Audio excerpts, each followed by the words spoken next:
এগুলো কি রান্না করো তুমি? এই তুই যা তো, তোর খেতে হবে না, যা এখান থেকে যা। যাই এবার একটু কাজ করি। কি ব্যাপার, এখান থেকে কি যেন পড়ছে? ও বাঁচাও, আমি মরে গেলাম।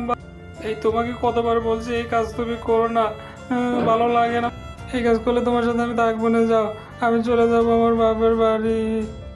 মা, মা আমাকে নিয়ে যাও। মা। যাক, এবারের মতো বেঁচে গেছি। যাই, মা তো চলেই গেল, এবার বাবাকে কিছু একটা রান্না করে আমি খাওয়াই। এ পড়ে গেল। আবার রান্না করে আবার নিয়ে যাই বাবার জন্য।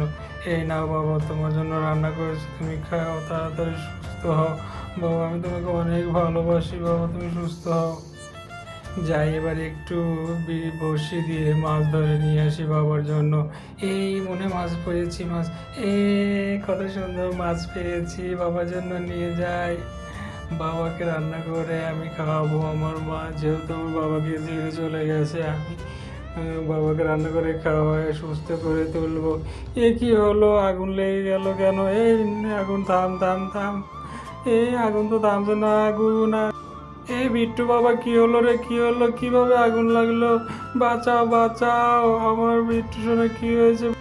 যারা আল্লাহর ঘরকে ভালোবাসেন তারা like, comment, share and subscribe করে যাবেন।